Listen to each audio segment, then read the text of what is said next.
السلام علیکم۔ کراچی میں انتہائی افسوسناک واقعہ، گھر میں گھس کر فائرنگ سے میاں بیوی قتل، تعلق افغانستان سے تھا، ہر طرف خونی مناظر نے دل دہلا دیے۔ کیا آپ حالات حاضرہ سے آگاہی حاصل کرنا چاہتے ہیں؟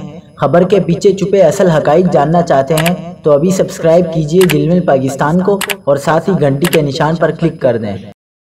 آپ کو بتاتے چلیں کہ سوراب گوٹ تھانے کے علاقے الاسف سکوائر افغان بستی کچی آبادی میں نامعلوم مسلح ملزم نے گھر میں گھس کر فائرنگ کر کے میاں بیوی کو قتل کر دیا اور فرار ہو گیا۔ مقتول کی شناخت 55 سالہ محمد اعظم ولد حاجی عبدالغفور اور اہلیہ کی شناخت 40 سالہ گل بی بی زوجہ محمد اعظم کے نام سے کی گئی۔